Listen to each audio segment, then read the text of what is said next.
Você que é ouvinte da Rádio Bandeirantes tem acompanhado aqui no Jornal Gente, ao longo da programação, o quadro Smart Cities, que discute cidades inteligentes. O colaborador da Rádio Bandeirantes para esse assunto é o Sérgio Aveleda, que hoje está aqui no nosso estúdio, para nossa satisfação, para falar um pouco mais, sobre cidades inteligentes e outros assuntos. O Sérgio é um grande especialista em transporte, em todas essas questões ligadas aí às cidades do futuro.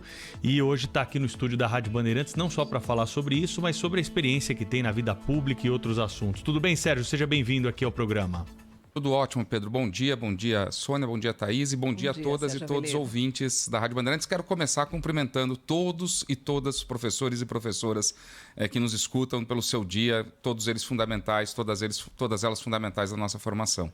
Perfeito, Sérgio. Boa lembrança aí. Hoje estamos, claro, que dedicando parte da programação para falar sobre o papel importante dos professores nas nossas vidas.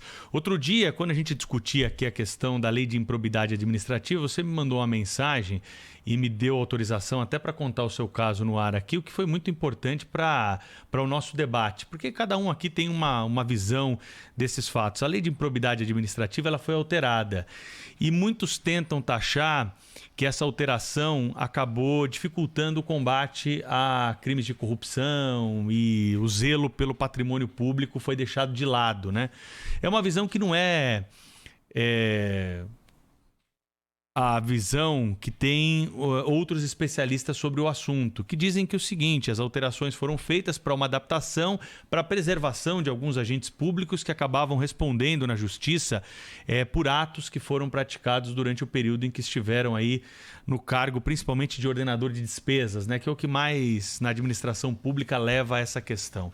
Parece uma questão delicada, mas o debate ficou muito intensificado, com versões muito radicais. O que a gente tenta é trazer esse debate para o centro, E a alteração dessa lei de improbidade administrativa não mudou o rol de crimes praticados pelo agente público. Os crimes foram mantidos, nenhum crime foi extraído dali. O problema, na minha visão, e aí eu abro o debate aqui com você sobre esse assunto, é que a modalidade culposa deixou de ser uma prioridade da legislação e acabou dando espaço apenas para a modalidade dolosa, ou seja, quando o agente público tem a intenção, de cometer esses crimes ligados ao erário público. Não é uma perda que a sociedade tem, o administrador público, por imprudência, por negligência, por imperícia, não pode acabar cometendo um desses atos e agora não vai mais ser punido por isso? Pedro, obrigado. Eu concordo com você que a discussão precisa ter um pouco mais de racionalidade. Primeiro, concordar com você. A lei não dificulta em nada, e ao meu ver até facilitou a punição ao corrupto. O corrupto que rouba ou que permite que roubam, este continua sendo passível da punição pela improbidade, que é diferente do crime. O crime continua igual, vai preso, do mesmo jeito.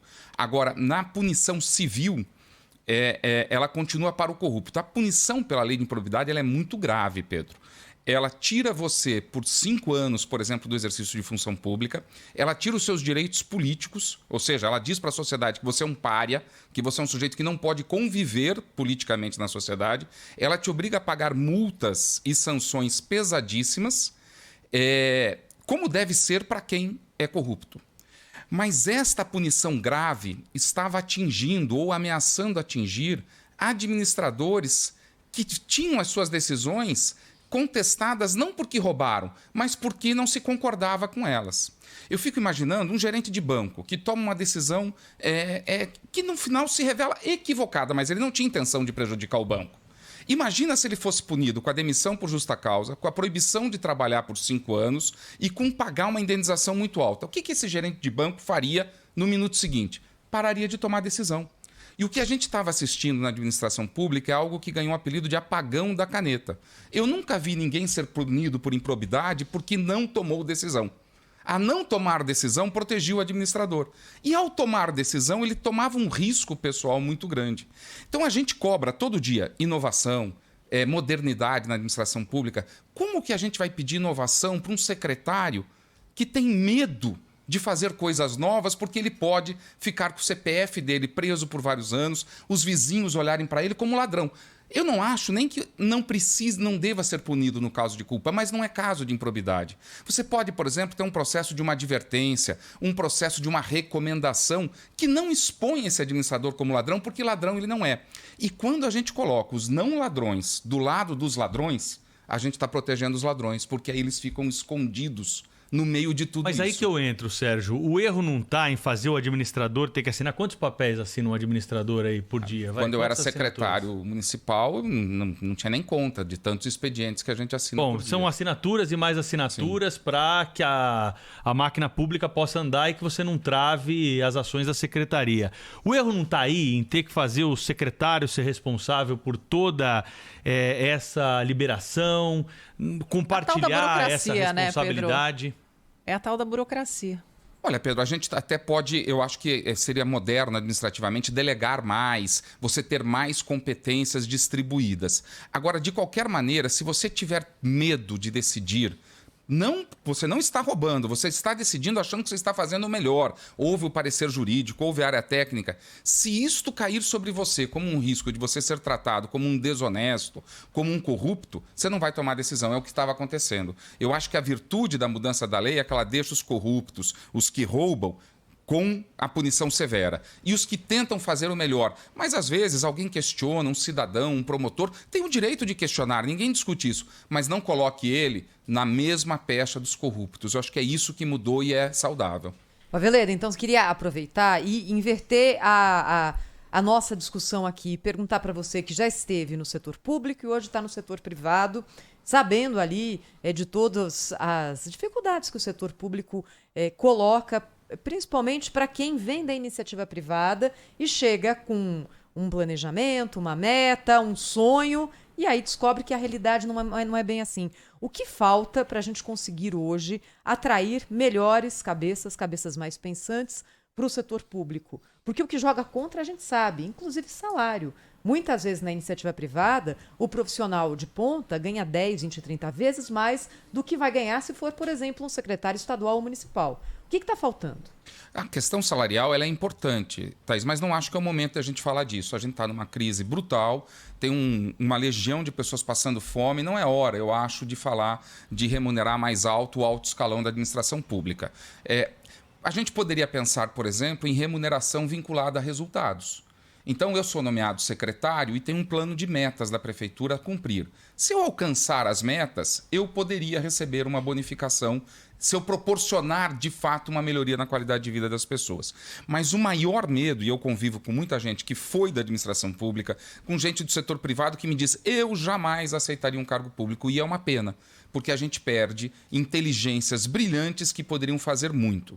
Quando a gente aceita um cargo público, a gente está na conta que o salário vai ser menor. Ninguém vai para o setor público, honestamente, achando que vai ganhar bem. Isso tudo bem. Agora, o que não dava era para a pessoa, ao aceitar um cargo público, ela colocar todo o patrimônio dela em risco, a imagem, a visão que as pessoas têm dela. E não, volto a dizer, a pessoa que rouba, ela merece realmente perder todo o respeito e tudo mais. Agora, a pessoa não que erra, mas que alguém divergiu da decisão dele. E tomar decisão, Pedro, é muito mais do que assinatura, a gente toma decisão o tempo todo. E tomar decisão é fazer escolhas. Eu tenho este caminho, eu tenho este caminho. O administrador público tem que tomar uma decisão. Se ele tem medo de fazer isso, ele não toma e a máquina para. Então, acho que esta mudança, Thaís, com uma mudança que já tinha havido em 2015... trazendo mais racionalidade no controle do ato do administrador público, vai atrair mais pessoas brilhantes para a administração pública. Mas nós temos que atrair não só para os cargos de secretário. Nós temos que atrair pessoas brilhantes para a máquina permanente da administração pública. Ter carreiras, a Prefeitura de São Paulo tem, o Governo Federal tem, o Governo do Estado tem, carreiras estáveis, em que a pessoa passa no concurso público, é estimulada a continuar aprendendo, porque a remuneração dela está vinculada a determinados estímulos. Aqui na Prefeitura de São Paulo são os analistas de política de governo, eu acho, a PPG, eu acho que é o nome do cargo. São pessoas brilhantes, têm mestrado, doutorado e são estáveis. Troca secretário, elas continuam na secretaria desenvolvendo a política pública. Isso também é importante. O Sérgio Aveleda, colunista da Rádio Bandeirantes, tem a coluna Smart Cities, foi presidente do metrô, secretário de transportes e hoje é professor do INSPER também. Vai falar com a gente na sequência sobre cidades inteligentes e algumas saídas para a gente enxergar aqui que podem melhorar a nossa vida para os problemas do dia a dia na vida nas grandes cidades.